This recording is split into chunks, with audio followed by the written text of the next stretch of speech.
All right, so here we go, episode 36, doing a wild card weekend wrap up of the 2021 playoffs, then looking ahead to divisional rounds, and wouldn't be a post-phase cheesesteaks episode without some Eagles talk. So we'll get to our now Give us departed plenty to talk about. head coach later in the episode. But yeah, first let's just start off wild card thoughts. For me, I think the surprise most entertaining game for me was actually the Bucks and Washington. Really? Yeah, I just was like going into it and I was like, it's probably going to start out like, Tampa's going to take a little while to get going, and then eventually they'll pull ahead like 3-4 touchdowns, and like it'll look like it was a slaughter fest. But give that Heineke kid credit. I mean, he's not even really a kid; he's like 28 or something like that. But Very impressive. No, I mean, listen, balled out. They released Haskins, and Alex Smith looks like he's probably closer to retirement than he is to coming Yeah, back. I mean, I still wouldn't be surprised if they try to make a run at a veteran quarterback in a trade or something. yeah. But you're not going to draft one. I mean, he gave you enough to be, hopeful if he's your guy going forward. He was impressive. He even led the team in rushing. I mean, he looked like super athletic, He and did. He like I did. saw that number 4, and I was like, "Is that Deshaun Watson? Like, what's going on here?" And he, you know what? It was against good defense too. The Bucks are no Yeah, slouch in defense, and it was competitive. I mean, if you think about it, it came down to a one-score game. They only won by 8 points. It was closer than I think anyone saw it being. well, I think the Washington defense, it took them about like the first half to get like into the game almost, and then by like third, fourth quarter, they really started getting after Brady. Yeah. So You know what? Actually, my biggest takeaway I think from that game was, I seeing Antonio Brown start to put it back together. I'm starting to see more flashes of old Antonio Brown than I am this is what I new said. Antonio I Brown. said I wouldn't be surprised if like this is perfectly in line with how long he's been playing the season. That the playoffs is when he's all of a sudden going to turn it up and be Antonio Yeah. Brown of old. And Yeah, I mean, listen. His stat line was he only had the 2 catches for 50 yeah, yards, but he did have a touchdown. He had a 36-yard pass, and he also had a one rush for 22 yards. So it's like he didn't get a lot of usage, but the big play was there. The explosiveness is there, and I for think the sure. last week he looked pretty good too. I thought he was showing himself more, and listen, Brady's gonna give him a chance. Brady clearly likes him, and he's been force feeding him the ball all season, trying to get him back onto it. But I was impressed. I think that could be an issue. Especially Chris Godwin put it together later in the game, but he had a couple drops throughout that game that did not look great for him. Yeah, I thought that was actually kind of hilarious because I mean I actually used to be like obviously Eagles was always my team, but when I was growing up, I was a fan of Seattle and also Tampa, mostly Tampa because of like Rondé Barber, Mike Allstott, like some of their players were like you wanted to root for them. That's the most Um, ridiculous thing I've ever heard. So you're talking about the Super Bowl winning Tampa Bay, and you talk about probably the fifth best player on that defense and the starting fullback. Those are the guys that got you on the Tampa Bay team. well, Derek Rondé Barber Brooks, of all Warren people. What? Sapp, Do you not Joey think about the Galloway. Rondé? Wait, do you not think about the Rondé Barber interception against the Eagles in the championship game anytime they mention his name? Yeah. Oh my God, really lifts my ass. But yeah, I mean I'm not really rooting for this team too much. You know, but it was funny when I think it was whoever was calling the game. I think NBC had that game. And they said he's like, "Yeah, talking to Tom Brady, he said you know, Godwin's probably has the best hands he's ever played with." And then he dropped like 4 bad catches that He game. did, yeah. I No, was like, "Oh, he was pretty rough. best hands, huh?" He's I better mean, than that, obviously, but yeah, he is, and he came back because then he did yeah. score the touchdown. He ended up with like 80 yards, but yeah, the drops were rough. The drops were not good. Speaking of I think it was the Saturday games. Actually, the one I liked the most from Saturday, I thought that Bills and Colts game was extremely entertaining. Yeah, The it Colts hung was. in It was there, back and forth. but you know what? You know who came back? You know who laid the egg? You know who I blame a lot on that Colts loss? I No blame one. the duck thrower, the duck dynasty himself. That final drive, how am I supposed to take that offense serious when your quarterback's throwing ducks? Yeah, That was the problem. he's done I, there. every time you saw Philip Rivers throw the ball, I lost confidence in the fact that in the Colts coming back. He's got nothing. He was lobbing ducks everywhere, 5 yards short on every single player he tried to throw to. Yeah, I mean it felt like we saw the last games out of, Alex Smith Phillip Rivers and even maybe Big Ben this past weekend. So Yeah, I mean, if we're just predicting, I think I would assume Smith hangs it up. I think Rivers hangs it up. I didn't really think he should be going into the season in general. I don't think And the I Colts think, are going to bring Rivers back, and I don't know oh that yeah, he's going to get a starting offer. So I don't think he would take a backup job. I think he would just retire. yeah, no, I agree with you there. One thing I did want to mention about that game as well, and since Buffalo looks so good, the one thing that jumped out to me as an issue for them, and I remember on their first drive, they just passed the ball and they were beautiful. They went down, I think it was 5 plays, and it was all pass plays, and they scored a touchdown, and it was so effortless. And then even the drive right before halftime with Gabriel Davis had those two toe touchers. UCF, great school, great player. Two reviews and everything, but what drew me nuts is the 2 or 3 series before the halftime one and after the touchdown was they just were committed to running the ball. And I know, offense is all about running the ball and it sets up the play action and everything. But you know what got in the way of the Bills? They were running the ball too much. They are so good in the passing game. It just and their leading option in running the ball is quarterback draws. Like every time they run the ball, it's Josh Allen. All I think back is last year. I remember when they were playing the Patriots, and I want to say it was McCourty. I forget who it was, but someone drilled Allen right in the head. He took the ball. He was a runner, drilled him in the head. He didn't slide. They got a 15-yard penalty, and Allen got hurt, and Matt Barkley finished the game, and they lost. I remember that. And you know what? I'm watching this. I was like, dude, what are you doing? Josh Allen had 11 carries. He led the team in yards. Like the rushing game is so weak. Zach Moss just got hurt, and he's going to be out probably for the rest of the playoffs. Yeah, they said he's out for the rest of the year. They need to pass the ball and stick to it because they look so dominant doing it. And their leading rushers, their quarterback, they're asking for him to get hurt. That was driving me nuts watching that game. I'm like, dude, you're asking for Josh Allen to get hurt, and you can't move the ball when you're running. They had a couple of 3 and outs, and they ran I want to say 2 of those plays on each of those drives. And it's just I don't want to say they're one dimensional because I think they're a little more talented than that, but the run game is a struggle and they pass so well. Sling the ball. You know what? Get into shootouts with people. The running the ball, I don't think is going to help you. You're asking for Josh Allen to get crushed when every one of your rushing plays is a quarterback draw. If you had a running back that was decent, Singletary had a couple plays, but yeah, he's not been impressive. I think that's an issue for them going forward. They need to figure out what the run game looks like, and they need to stop running Josh Allen so much. Someone's going to take a 15-yard penalty and knock him out of the game, and they're going to end their season. Yeah, and I mean, and he is the reason that they're doing so well. I mean, his throws are. It looks like he's playing with a Nerf ball. He just it's effortless every time he throws the ball.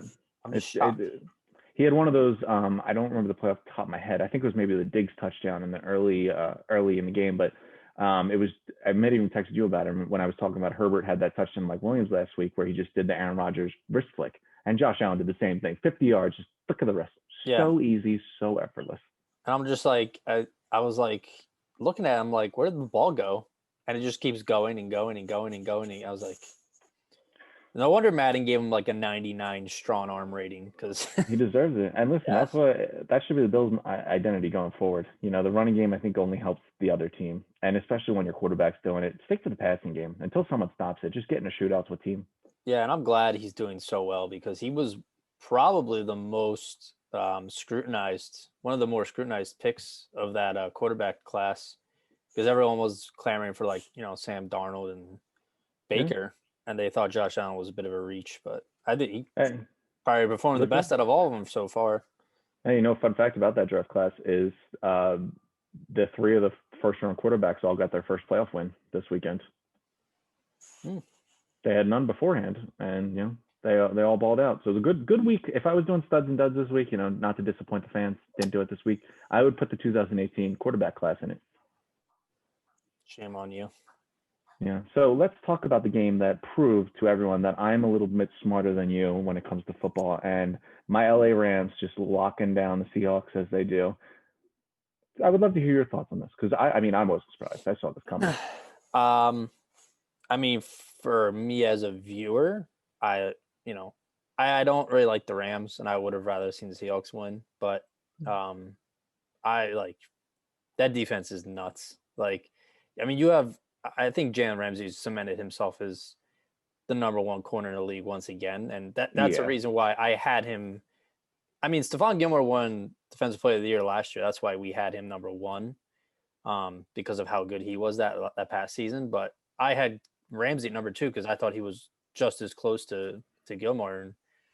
And Gilmore had an up and down season, and he was hurt most of it anyways. So I think by far Ramsey is tops. And then you have Aaron Donald, the best D tackle in the game too. Like their linebackers are pretty good at this point. Like they play well in the system. And Yeah, but you know what? I can play linebacker when I have those two around me. that's what I'm saying though. Like that everybody's benefiting off of that Donald and Ramsey. That I mean, their secondary is not bad either. They have some decent players, but again, yeah, that Darius Williams is actually really good. He's I believe Darius Williams is his name, but I mean, you know what? I think that he benefits a lot from playing across from Jalen Ramsey, but I won't take anything away from him. He's a good player. I watched him; he looked pretty good in the game too. I will say I'm still I just baffled by Seattle's like ineptness. Like Russ was MVP first 8 games of the year, and now he just looked. Yeah, but look at this. Lifeless. This is the problem. This is the number to know with Russ. 11 for 27. That is awful. That is a bad completion percentage. And the Rams are a dangerous team for what they can do because you know what? And you're not going to – there's a couple teams, but you're not going to find many teams with a better wide receiving core than Seattle. But when you put Jalen Ramsey on one guy and he takes him away, it doesn't matter who it is, then you can double cover Tyler Lockett. And that's how the Rams are going to succeed. They're going to – whatever your best wide receiver is, Jalen Ramsey's going to take him away. And then you're going to double cover who else you have, and you're going to be in trouble at that point. And you're going to see a very poor completion percentage from Wilson. He even threw a pick. He only had 174 yards. Like, it really wasn't that great of a day for him. I mean, I would say they have probably a top 5 wide receiver group, but then tight end, like who Will Dissly, like he's nobody. And then they have a older, what's his name? The guy from the Panthers, but he doesn't even play, I don't think. Greg Olsen. Greg Olsen, yeah. And their line's not that great, obviously, and their running game is hitting miss. They have good running backs. It's just a matter of play call. And, honestly, I would not be surprised. I'm not saying Pete Carroll's on the hot seat, but if they do this like 2-3 more years in a row where they're just look good in the regular season and then they just lay an egg in playoffs again, like he's up there in age. I wouldn't be surprised if they pushed him out and he ended up retiring as a coach soon. I mean, we'll see. I don't know if they're there. I still think he's one. But... Yeah, I still think he's one of the better coaches in the league. I mean, it just tells you a lot because when they made the Jamal Adams trade, Pete Carroll and everyone came out and we're going for it, and they went for it. They look good. Don't get me wrong, but there's some issues with this team. Jamal Adams has become very hard to evaluate just because they have him all. They basically ask him to play the entire field every time, so it's like he either gets put in bad coverage situations or he's, sacking the quarterback. So it's like, well, he's also their best pass rusher. Yeah, that's what I mean. Like people are giving a lot of shit for giving up yards and touchdowns and stuff, but it's like they're basically asking him to play the entire field. So it's not an easy task. Well, yeah, no, I know, but listen, that defense is impressive. It's still weird to me that Jared Goff was healthy enough to come in as the backup. When does your starting quarterback ever come off the bench in a situation like that? I think their thought process was their other quarterback was good enough to get them enough points or to play well enough to get the offense going that they wanted Goff to sit in case they played the next week because I think he just had thumb surgery, so I guess it was still healing. Yeah, that thumb he looked like his thumb was busted up. He didn't look great. He never really impressed me anyways, but yeah, he didn't look great. And I mean, they're playing Green Bay. The Packers. Yeah, I think that defense is still great. I think Green Bay will only win by maybe 10 points, but I don't see that offense keeping pace at all. I see. If I'm the Packers, I'm not excited about playing the Rams because what I just said about Jalen Ramsey, it's going to be tougher if Jalen Ramsey can take away Devontae Adams, and even if it's Jalen Ramsey, it's still a big ask because Devontae Adams is awesome. But if he can stop him himself, they don't have a Tyler Lockett on the other side. This is where not drafting another wide receiver is going to hurt you because then they could probably still be lax. They don't have to double team the other guy, the Marquez Valdez-Smith or whoever, Alan Lazard, whoever the hell's on the other side. Yeah. And with David Bakatari out, you don't want to see any linemen out. I actually read something where Jared Veldier, the left tackle that just played for the Colts, has now been signed by the Packers. So if he plays, he might be a backup. But right now they moved Billy Turner. They're starting, I believe it was the right guard, but now he's going to play left or right tackle. I forget what it was. And you know what? When you're going against Aaron Donald, I wouldn't want to move my starting right guard. So that can't be a good look for them either. I worry about the Rams scoring enough points to keep up with them unless Garrett Goff has improved a little bit. And I know Kupp got hurt in that last game, but I think the Packers are going to be in for a long day offensively against that defense. I just feel like they match up pretty well against them. Yeah. I think that wraps up my Saturday game. So then moving on to Sunday, I thought the Steelers Browns was not what I expected. I really thought, I know you said you didn't get much time to watch it because you were on a plane, but it was the Steelers got the ball to start the game, and on the first play, they like fumbled the snap, and the Browns recovered it in the end zone. They're like, okay, all right, that's fine, no problem. Off, James Conner, what was that? Like, what are we doing? Yeah. He slid past the ball. What are you doing? I don't know what was worse. Nate Sudfeld's piss poor attempt at picking up the ball when he dropped the snap, or James Conner just sliding well past the ball and letting it be recovered for a touchdown. Yeah, and then Big Ben was throwing picks left and right. Next thing you know, it's Cleveland 28-0 at the end of the first quarter, and you're like, well, okay. And then Cleveland, I mean, Pittsburgh came back kind of, and then Cleveland was talented enough to get a couple of field goals in the fourth quarter to kind of space it out. But it was, I mean, Juju had I think 150 receiving yards and 157. Yeah. Big Ben was 500 yards, but 4 interceptions, 4 touchdowns. It was weird. This dude threw 68 passes though. Yeah. That's the problem is I don't know what the problem is with, I mean, Snell and Connor are decent players. I don't know why their running game is so bad. I think Connor's extremely overrated, but the offensive line I've always thought is a really good one. I don't understand why they can pass block, but they can't run block. It baffles me. And they have all these they probably have 3 receivers that could start on almost any team. And yeah, but you know what? I know I just said the Bills. Washington, Claypool, Juju. I think Juju needs to be a number 2 to be really flourishing, but regardless, they just came out so flat. They just didn't look like they wanted to win. I don't know what it was, but they'll go down as probably if a team can be a bust during the season, they were the biggest bust. Oh yeah, they're bad. The other thing that drove me nuts is, and Juju's lucky that he had a really good game. Dude, he talks so much shit. Don't run your mouth. What are you doing? Don't run your mouth before a playoff game. You just did this how many times? Mike Tomlin just had to address in the press conference because you were dancing on logos and got embarrassed. What are you doing? Well, need to shut up. He's a free agent. Nah, I don't see him coming back to the Steelers. You know what this reminded me of? Remember in 2017 when the Steelers were playing the Jaguars, and I think it was Mike Mitchell and maybe Le'Veon Bell were running their mouth about how easy this was going to be, and they were going to beat the Jaguars, and they were going to go play the Patriots, blah, blah, blah, blah. Yeah. And then they went and got smacked by the Jaguars. Mm-hmm. It's dude, just learn your lesson. And then the other thing is you hear Juju run his mouth before the game and they get embarrassed. And then Chase Claypool's over here after the game, after you just got lost, saying how the Bears are going to get smacked, or the Browns, are going to get smacked the next week. Yeah, I saw that. What does that do for you? You go see the Browns get smacked. What does that say about you? You just lost to this team. Yeah.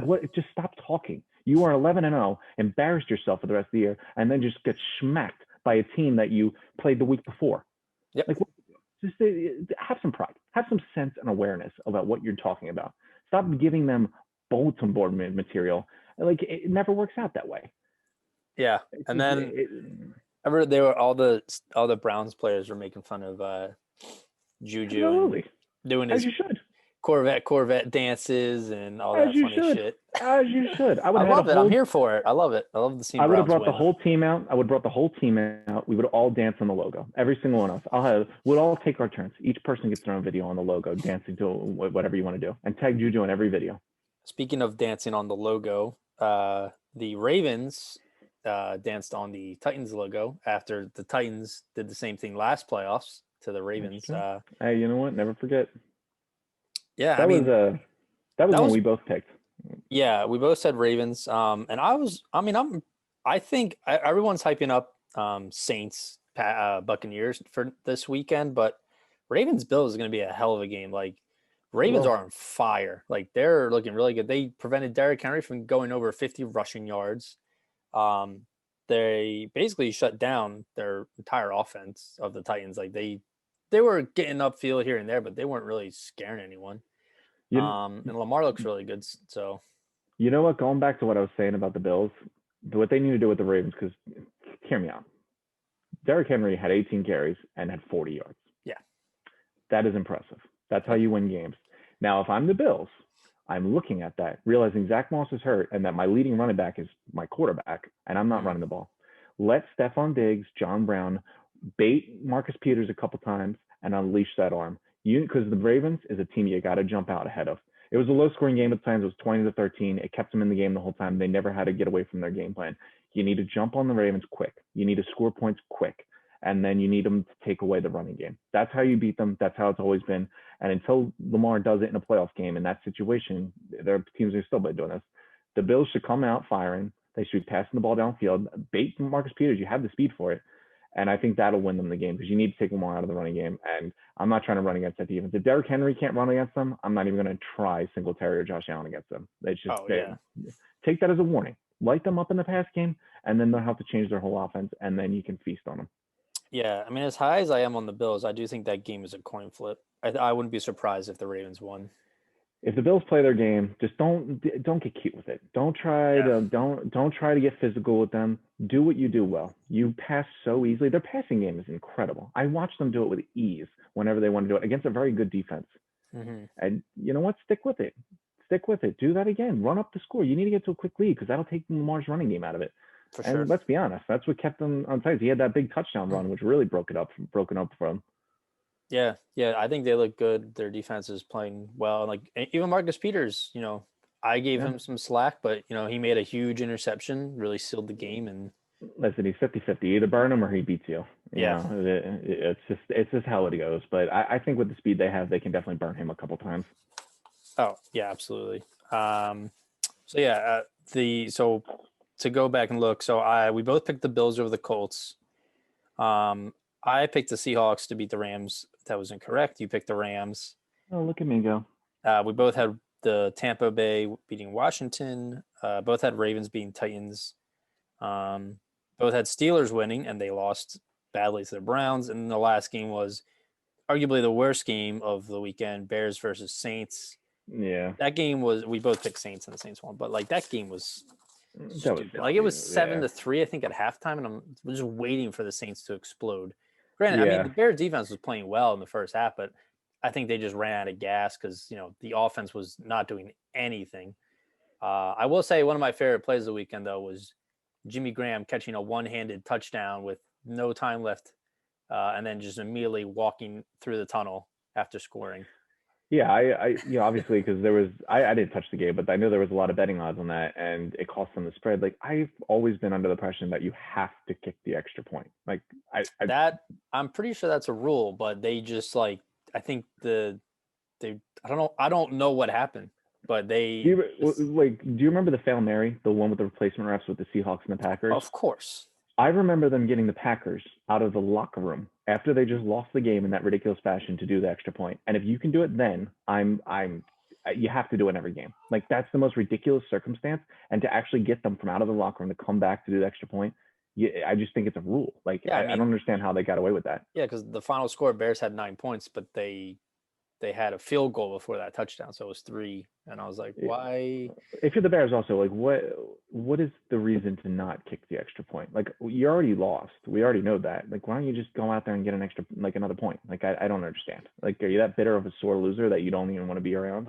Yeah, I mean, but I thought Breeze was kind of meh in the first half, and then second half he played a little bit better. That Tampa game is going to be interesting. Tampa's only beaten, so I guess we'll just transition to divisional predictions at this point. Mm-hmm. So Tampa Saints, that's the Sunday game at 6:40. So that's the last game of the weekend. Okay. Tampa's only beaten one team with a winning record this year. And like I said, I think you've said it too, they're kind of overrated. They're not playing up to their talent level. And I think that held true against Washington. I thought they could have played a lot better. Defensively in particular. I mean, all these stats are coming out for Tom Brady. Like he's beaten 17 different teams in the playoffs, and nobody even has like 17 playoff wins. So he obviously Tom Brady's the GOAT. Yeah, he's playing well too. I mean, it's not like he's playing like shit. Mm-hmm. But I still look at this, and Saints were my Super Bowl pick or Super Bowl to make it to Super Bowl. So I'm still going to ride with them. I still think their defense is better than Tampa's, and Tampa's Yeah. defense is no slouch. But I think they'll hold off against Tampa's air raid more than Tampa will hold off the Saints offense. So Yeah, I mean, the Tampa defense kind of opened my eyes a little bit. I was a little disappointed. Like, listen, it's Taylor Heineke. I know the guy played well, and we talked him up. I thought the Washington offense did more than I think anyone expected against that defense. Oh, for sure. That's not really one you want to see. No. The Bucs, I still worry. I know Leonard Fournette had a pretty decent game, but I still worry about the run game. I think they're pretty one-dimensional. And I think when the Saints are going to put up some points, I assume, against that defense, and I think they're going to force Brady to pass. And if they get the pass rush there, I think that could be an issue. What'll be interesting to see is the wide receivers, Evans, Godwin, and Antonio Brown now in particular against that secondary. Because I think this is, I know it's two good defenses, but I think it's going to come down to Breeze and Brady. They're going to have to push the ball downfield. The Buccaneers have a very good run defense. I know they're not going to completely eliminate Alvin Kamara, but with the linebackers that the Saints have, I think the Buccaneers will struggle to run the ball, and it might come down to passing. And again, is Tom Brady going to want to hold on to that ball? I think the pressure will get there. I expect Cam Jordan to have a pretty good game. And hey, my favorite matchup in all of football, my favorite player versus player matchup, and get in the playoffs. Give me some Mike Evans and Marshawn Lattimore, baby. I want them on each other every single play. I love it. I don't even I feel like I'm watching a pay-per-view match, boxing or UFC or something.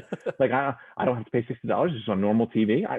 Go ahead. I think Marshawn Lattimore and Mike Evans might fist fight at halftime. Oh, I hope so. In a playoff game, it's my favorite player versus player matchup in sports. You can't find a better one. I was going to say to that point, how you were talking about Buccaneers have to attack through the air.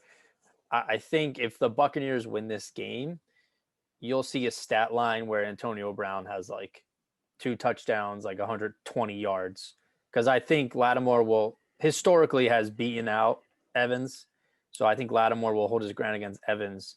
And then, they'll probably have Malcolm Jenkins on Gronk and, they got a good probably secondary. double Godwin. So that opens up for Antonio Brown to down the middle of the field. So I mean, they got some good guys. They got Jenkins is still there. Gardner Johnson's not a slouch. Marcus Williams as a safety as well. Like they got Williams and secondary. Jenkins is a nice little tandem. That's the matchup I'm looking for is the Buccaneers wide receivers versus the Saints secondary, because I think that's best versus best.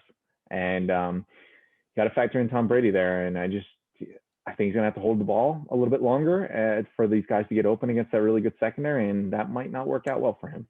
I mean, Malcolm Jenkins is at his age, very hit and miss during the regular season, but there's few safeties right now. Savvy guy, yeah. Yeah, there's few safeties right now in the playoffs that I'd rather have than him because he just turns it up another level in the playoffs. So I mean, plus, he's on a short list of guys that I want. If I'm going against Gronk, like when you're going against a big physical tight end like that, it's good to have a safety that can tackle him or body, put some pressure on him, get physical with him. And he's played him before in the Super Bowl, so he's not afraid of him in the playoff matchup. So I'm taking Saints. Who are you leaning towards? Listen, I took the Saints to win the Super Bowl before the season started. After the season started, I can't turn on them now in the divisional round. Fair enough. Saints for you, Saints for me. Might as well stick to Sunday. So the other Sunday game, 3:05 p.m. Eastern time. Browns at Kansas City.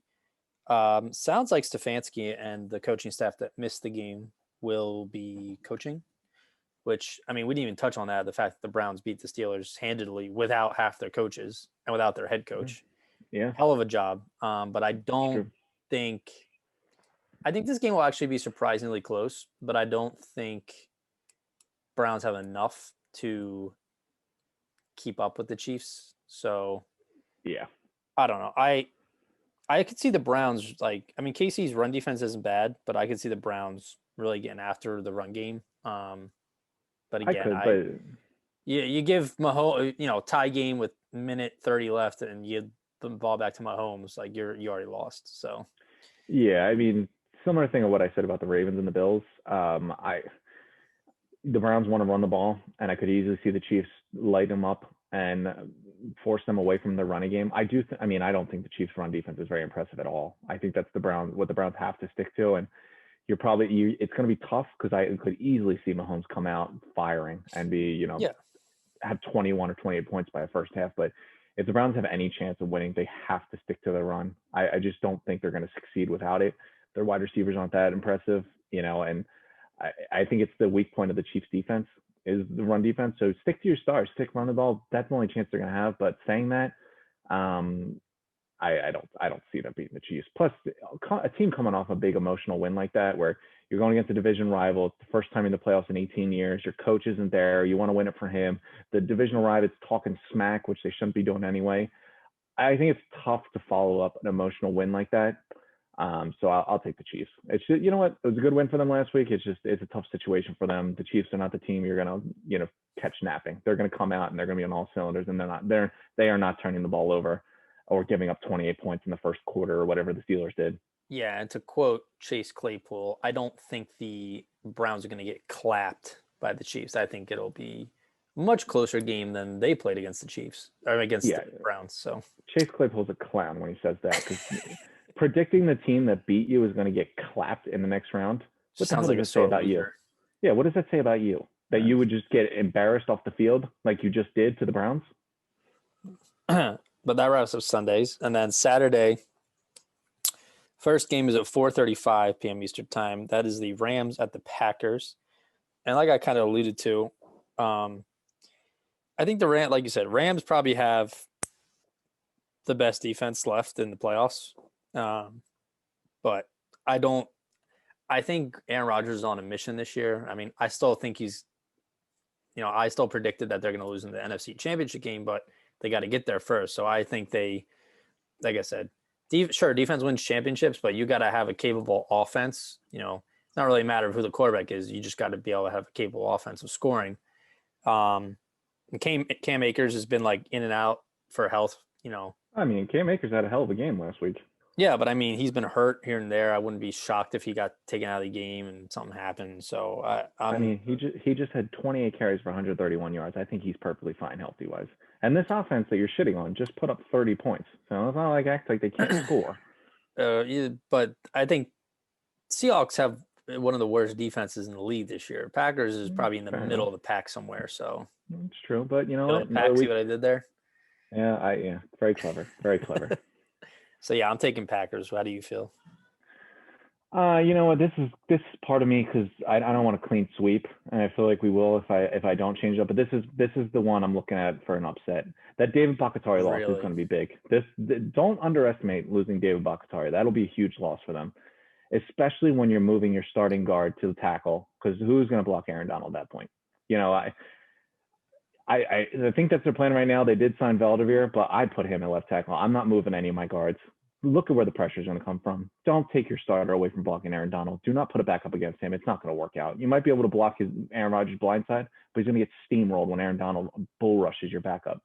Yeah. I still think, they got by this whole season without needing to address the wide receiver position, which they didn't do in the offseason. This is the game where it's going to become obvious that they should have done that. When you have a superstar corner that's able to locking down Dante Adams, who is one of the best wide receivers in the league, and I was talking him up last week. Yep. I think this is when you see the problem.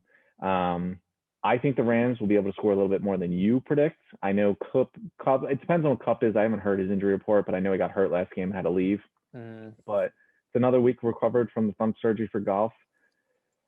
I just, I don't think this is a good matchup for the Packers. I don't love it for them. I think that defense is going to give them problems. And you know what? I'm going to ride with the Rams. I wouldn't be surprised. I think they can catch maybe Green Bay feeling themselves a little too much. I would be more surprised if the Rams beat the Packers than if the Browns beat the Chiefs. Oh, stop. That's just foolish. No. I think if the Browns can beat the Chiefs, if they catch. I don't. You're talking about catching fire. I mean, the Browns manhandled the Steelers. So Yeah, but they scored. They had four. Ben had 4 interceptions. They had 28 points in the first quarter, and they still gave up 37 points. someone's got to catch those interceptions. It's true. I mean, I think half of them I saw were tips off their hands. So that's just piss poor play by the Steelers. Yeah, but all right, Rams, if you say so. Listen, I think the Rams are feeling themselves now. I think they felt disrespected coming in, and they completely deserved it. After that Jets loss, no one should take them serious. But I think they have some mojo going. If Aaron Donald's healthy and Cooper Kupp plays, I like them a lot. I know Donald got hurt, but I fully expect him to play. I don't see him missing this game unless they chopped off his leg or something. Fair enough. And then the last game of the divisional matchups on Saturday, 8:15 Eastern Time, Ravens at the Bills. Like I said, this is the game I'm most looking forward to. I agree with that. I think this game could really go either way, but we talked so highly about the Bills, and I really am rooting for Sean McDermott. And I think the Bills are going to find a way to win. I know Moss is out, so it's really just on Singletary to run the ball, and they can't run the ball anyway. He's not a power back. He's just a Josh Allen leads the team in running. Yeah. What are you going to do? They don't need to run against the Ravens. They can just. I mean, like you said, Marcus Peters is a 50-50. I'm taking Stephon Diggs over Marcus Peters. So. Of course. Well, I mean, look at the Bills wide receiver. You got Stephon Diggs, UCF's great, Gabriel Davis. You got Cole Beasley, who's second team All-Pro this year. Did you see that? I think he's playing better on the Bills than he ever did on the Cowboys. Yeah, I never even thought of him as a second team All-Pro or ever in his entire career. So I was blown away by that. I just think they have the Stallions at wide receiver to make some damage, and Josh Allen is just lighting up the world. Don't run him where he gets hurt. Just keep passing, because you know what? You need to put up points fast so you can take away Lamar in the running game, and that's how you beat the Ravens. And I think that was the same thing I said about the Chiefs with the Browns. You beat a rushing team by scoring quickly and making them pass to match you. I think they match up decently well in defense too with the Ravens, because Edmonds is a pretty quick linebacker. Like Hyde and Poyer are also pretty good safeties. Probably the best safety tandem in the league. So. Yeah. Well, Tre'Davious White's no fucking slouch either. So well, that goes back to what I'm saying. What they have to do, they need to make the Ravens pass the ball, because I think that plays into the strengths of what the Bills do defensively. I think they're much better in the pass defense than they are against run defense. So that comes down to offense, and I think Josh Allen will be fine. He looked great in that Colts game. The only time they wouldn't move the ball or score is when they decided to run the ball most of the drives. They can't run the ball very well. Just throw it until someone stops you. Keep doing it. I agree. So who are you taking then? I like this game. I think it's going to be close. I do think it's going to be close. As do I. But, man, the Bills have impressed me all year. They look like such a good team. I don't see them losing this game. I think the Ravens won a very big emotional game. And like I said, it's tough to follow up emotional win. But the Ravens this win, I think, meant a lot to them. I think that Titans versus Ravens rivalry is kind of building. Mm-hmm. And I think that was a big win for them. They've been fighting. They've been hot. But, when you've been playing playoff football pretty much for the last 7 weeks, where they've had to win every single game just to get in, and then they played last week, I think eventually that starts to wear on you. And I think the Bills are too good, so I'm taking the Bills. Fair enough. Any final thoughts on the wild card weekend and divisional preview, or are you ready to go right into some interesting Eagles news? I think that covers all that for me. I don't even know what to say about this shit show of a situation. Yeah. So unless you live under a rock, it was announced on Monday that the Philadelphia Eagles have decided to part ways with head coach Doug Pederson after 5 years. And this was after Howie and Doug just had a press conference last week, talking about their future plans, where the team's going to go, blah, blah, blah. And then apparently Jeff Lurie, the owner, and Doug had met that same week and had, I guess, some disagreements. So they had a second meeting. And from what I understand, Doug wanted to hire from within. So he wanted to bring up, I believe it was the D-line coach to defensive coordinator. Yep. I think he said Press Taylor as offensive coordinator. Yep. And Lurie, which I don't blame him for this, was very upset about that. He said he wanted outside eyes to come in because nothing was changing, which also I agree with. Listen, that was something I've been preaching in the beginning of the year was you should have hired an offensive coordinator that can proven to bring Wentz to the next level. But go ahead. Right. So that part I understand. And then this is where it gets interesting is apparently, and this is why I think ultimately this decision wasn't a matter of was it right to fire Doug? Was it wrong to fire Doug? It was more of there was no option. Like they had to cut ties because Doug's vision was not the same as Lori's vision, and Doug wanted more control over the team. Not like not like a Chip Kelly thing where he wanted to pick all the players and sign all the players and whatever. But he just wanted to name his own coaches, which I think is fair. Right, he wanted to pick his staff, and he wanted probably more control in the draft because Howie Roseman's been drafting like an asshole for how many years now. He's like, you see these clowns that you're making me coach? I want to, I can't possibly do worse than what you idiots have done. Yeah. So, and now it sounds like Doug's like at peace. He's like, I honestly, I wouldn't be surprised if someone came out and said, yeah, Doug actually wanted to get fired. Like, I wouldn't want to be in that situation. It sounds like a tough environment to work in. Of course it does.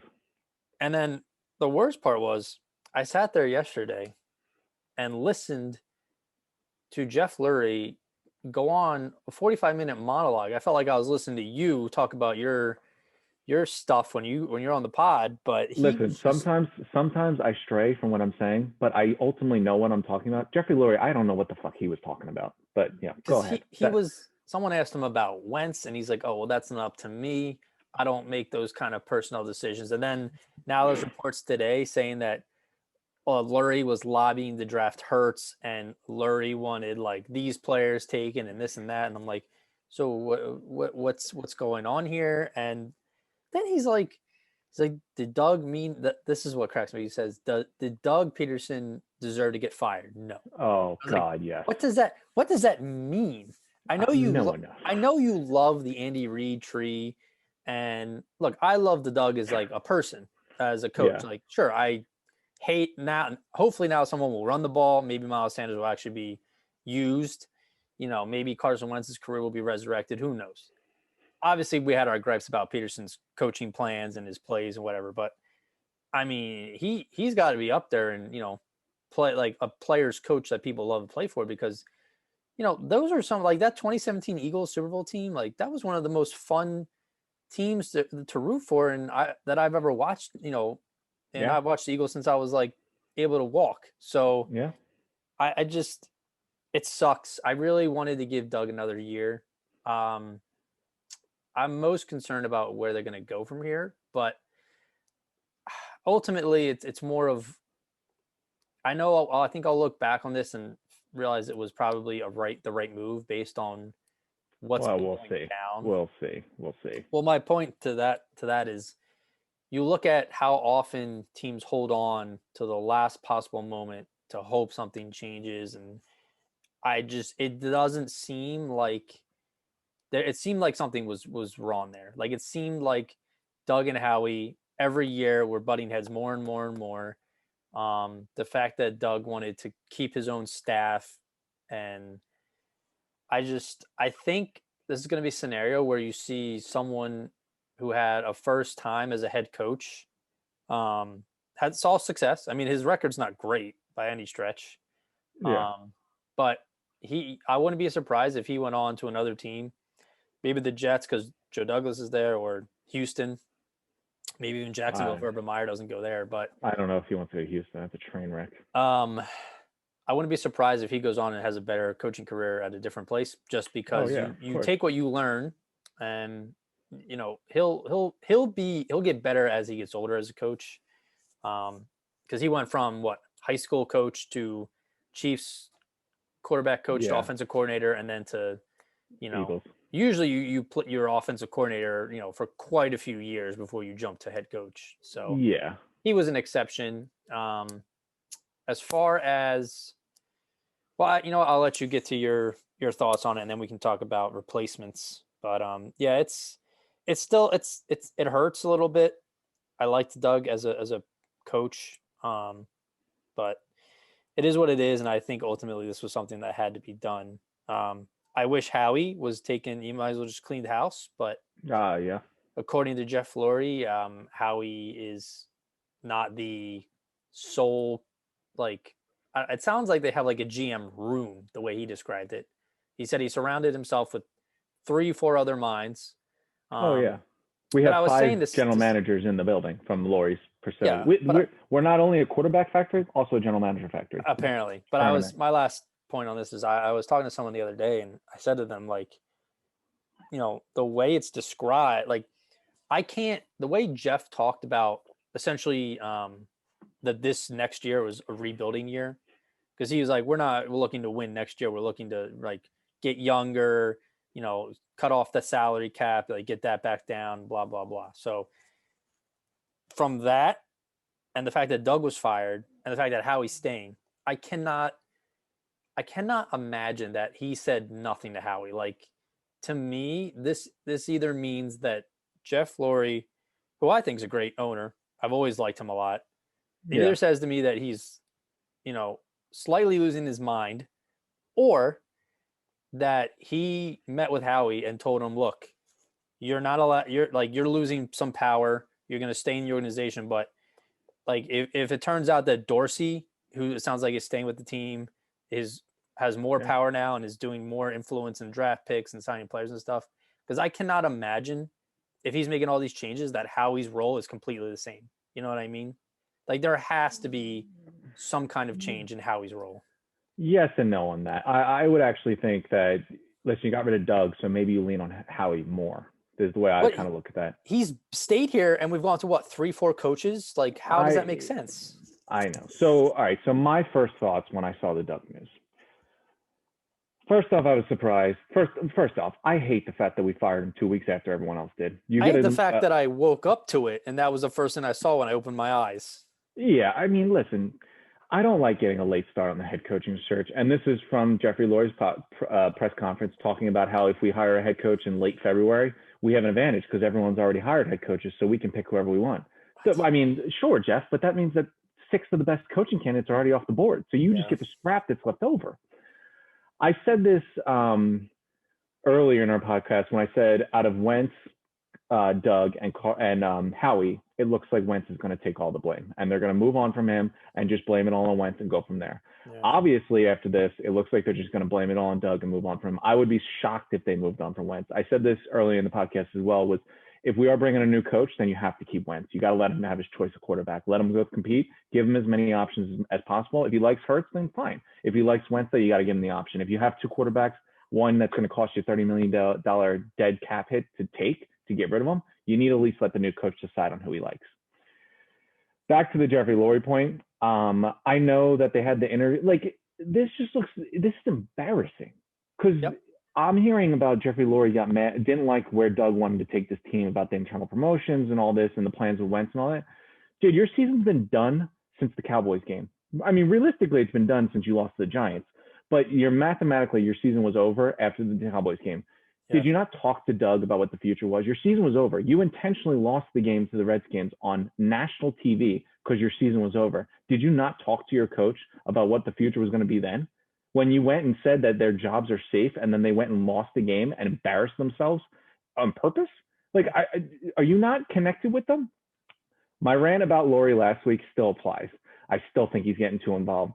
I think that Doug probably did want more power, and he deserved it. What Super Bowl coach can't make his own choices? And I understand that we're mad about the Press Taylor hiring, or the promotion, and the defensive line promotion, and that's fine. Don't get me wrong. I didn't want any of that. But this is the same owner that fired Mike Rowe last year when Doug wanted to keep him. Like, how many times are you going to tell this coach on who he wants to promote and hire and work with, to where you got to, like, just realize that this guy's never going to want to be a coach for you. He's got a Super Bowl ring. He should be able to pick his own staff. He was able to pick a staff that can won a Super Bowl. I just don't understand. I think Lurie's getting more involved. Howie, and I've been on him for a while, Howie's the reason this team sucks. Look at the roster and tell me it's not. Look at the fact that we're $65 million over the cap and we have 4 wins to show for it. Someone, I think it was Elliot Shore-Parks, I saw a week ago, tweeted something about Howie is the guy that has to get us out of this financial situation. He was kind of, the way he was talking about was like, Howie's so smart with the cap. This is his strength. It's crunching numbers and everything, that he's the guy that has to get you out of this situation because it's so dire. I look at it differently. I look at it as Howie had a Rubik's Cube, messed it all up, but he knew the moves that he made. He knew the moves that he made to get himself in this shitty situation that he knows how to get out. He's probably the only guy that knows how to get out of it because he's the one that put him in this situation anyway. Yeah, It's unfair. It's just I look at an owner getting more and more and more and more involved, and I've never seen an owner that's been this involved and think that it's helped them. His press conference alone pissed me off. Don't tell me there's 5 GMs in the room. I hate the one that you have running the team now. The draft pick thing. Oh, we missed a couple guys by 3 or 2 picks. Like, it's like he's going out of his way to make Howie seem smarter than he is. Like, what are you doing? Every team could say that they'd have a team full of Hall of Famers and win every Super Bowl if they picked a couple guys that were 3 or 2 picks higher than them. It's just a disaster. When the Eagles are doing well, I obviously take in more media. Like, I watch more ESPN, I listen to the radio more. When they suck, I don't really care because I don't want to torture myself. So I haven't really listened to WIP much this year, but I put it on Monday, obviously, because coaching talk is always big news. And I always thought Ike Reese was a fine guy, like commentator or whatever, but he was so far out of left field yesterday when I was listening to him that it made me think, are you just trying to cover Lori and Howie's back because you want to coach on this team, or what's going on here? Because he basically put most of the blame on Doug, and I'm just thinking so you're because he's ultimately he's the coach, he controls whether the wins and the losses on the field, blah blah blah, and I'm like, you don't think how he constructed this team affected how Doug coached? You don't think, like you said, Jeff Lurie, firing people Doug wanted to hire and promote, it doesn't take away from his control of the team? You don't think all these injuries that the Eagles deal with every year doesn't affect how Doug coaches the game? Sure, I hate that some of the plays this year was his worst play calling I've ever seen. Yeah. But you got to look at the grand scheme of things. He was not the sole problem here. And if we're talking about the main problem, it's not Doug, it was Howie. So I was just really thrown off, and people were calling in and screaming about Howie, and Ike Reese was but Doug. I'm like, you got to be better than that. Come on now. Listen, they need to blame it on someone. I thought it was going to be Wentz, but it's clearly going to be Doug, and everyone's going to sell that Doug now. Look, when Lori has to come in and say that there's so many smart minds around Howie as a compliment, and then say, oh, we knew the good players in the draft, they just got picked a couple picks before us. What are you saying? What his reasoning for taking Arcega-Whiteside, and apparently Metcalf wasn't even on their board, is what I heard today. I believe that. So it's a mess. It sucks because we were a mess when Chip Kelly fiasco happened, and then we got a top 2 pick and took a quarterback and started making playoffs, and then we won the Super Bowl, and you're like, fuck yeah, we're on a roll. We're gonna have back to the early 2000s Eagles, a good team, and boy did that go downhill quick. And someone made a good point. They said the Eagles won the Super Bowl before they were supposed to, and that ended up messing up their whole build. Because if you look at it, when you hire a coach, you don't expect to win the Super Bowl in their second season, No. Yeah. So, I mean, is that the reason? If you told me, hey, you're going to have a coach for only 5 years, but he's going to win you the Super Bowl, I'm taking that 10 out of 10 times. It's a weird situation. And this is what I picture for the dynamic. I picture Lori and Howie in a room together, making all the decisions with Doug on the door outside, knocking on the door, trying to get in. Yeah, it's the team he's going to coach. Of course not. What head coach wants that? What? Honestly, what? I think the Eagles, and I said this last week before they fired Doug. I said I think the Eagles have the worst future, or the dimmest future, out of any team not named Houston. I still stick by that. Now that it comes to a head coaching vacancy, they have the worst situation for a head coach to come into outside of Houston. Who's going to want this job? Yeah. Well, that's the thing. The way I looked at it is based on what Lurie was saying and based on what I've been hearing. They would probably want to bring in a young coach who they could control, Yeah. But the way, today I saw, so they've requested coaching interviews with Todd Bowles, the Bucks D coordinator, Arthur Smith, who I actually is one of my favorite, candidates, the Titans offensive coordinator, because look what he did for Ryan Tannehill. You could probably do that for Wentz, hopefully. Well, hold on. Before I just want to say one thing, and I agree with you on Arthur Smith. When a Super Bowl head coach who just gets fired says that he wants more control, what do you think Arthur Smith can have whatever head coaching job he wants? If they're not going to give Doug Pederson a Super Bowl winning coach his choice of staff or let him make decisions, why in the hell would Arthur Smith come here? He can go to whatever franchise he wants. Yeah. And then Robert Saleh, the San Fran D coordinator, which on the surface, like, it's so hard with D coordinators because I've seen so many instances where, they just don't pan out as head coaches. And I think he'll be a great coach. I don't want to be that team that takes a risk. I don't know. Yeah. I like the other candidate. I like Daboll. I think what he did with Josh Allen is impressive. Josh Allen has a similar game to what Carson Wentz does. I think they could actually work well together. I think if they're going to bring in a young guy, I would like Joe Brady. How often do you see a guy skyrocket from LSU college offensive coordinator to offensive coordinator in the NFL? Usually they go to a position coach first, work their way up. Like, you don't see a college coordinator go straight to offensive coordinator often. So that's the same reason why I don't think I want him as a head coach yet. I want a little more but experience. I think he would fit that mold of, we want a young, creative, offensive mind, but we're going to make all decisions for you. So yeah, we'll give you the crap of a roster that we normally do. Another rumored, Lincoln Riley. He reminds me of Chip. I don't really want him, but he also apparently wants power, and that's not something he's going to get. Well, why would he leave Oklahoma? He's got a great job right now, unless he gets power. This thing, you want a top candidate. Why would they take the job if they're not going to have the power? Yeah. Deuce Staley, I think, is always no. Shooting that one down. No, I don't want Deuce Staley. Why? I don't like. Deuce Staley's a good running back. I like him as a running back coach. Don't get me wrong. I don't see him running an NFL team. He's going to go from running backs coach to a head coach. Come on now. No, he's been the assistant coach for like 5 years. Yeah, there's about like 6 of them on the offensive staff. Morningway was assistant coach. So was Press Taylor, they denied his promotion. No, they're assistant offensive. He was assistant to the head coach.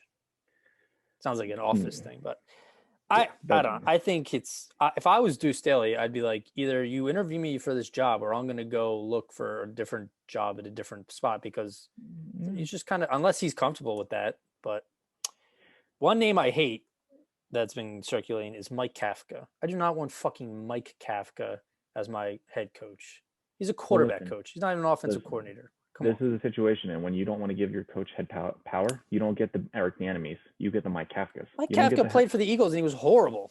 I know. How's he going to be a good coach? Doug Pederson wasn't a good quarterback either, but unless you're going to give your head coach power, you're going to get stuck with mid-level candidates, because they'll take any job they can get. Yeah, well, you know what? This gives us plenty more material for the pod in the next few months. So, the outlook right now is, we'll keep doing playoffs until Super Bowl ends, and then, we'll go into combine stuff, drafts. I'm curious to see how soon they hire a coach. I feel like this is going to be a long search. Yeah, based on what their demand. If they're not going to give up power, and that's the reason Doug left, like, why? Yeah, like you said, why would you want to go coach this team? Well, put it this way. Last week they said Doug was coming back, and now they changed their mind. So that, you know what that tells you? Is they haven't looked at any head coaching candidates because they thought Doug was coming back. I'm sure. Lurie said in his press conference, he's like, "Oh, I'm always looking at coaches." I'm like, why are you always looking at coaches? What does that show your confidence in your current coach if you're always looking? Like, this isn't like I'm always looking for players thing. Like, it's true. Yeah. Listen, it's a train wreck, but whatever. Till next week. We'll put a bow on this one now until we have a new coach. All right. Yep. Me signing off in the United States, and Tim signing off in Great Britain, or wherever the hell you are. We're international, baby. The show never stops. Yeah, ain't that the truth? All right. I'll talk to you. All right. Peace out. Peace.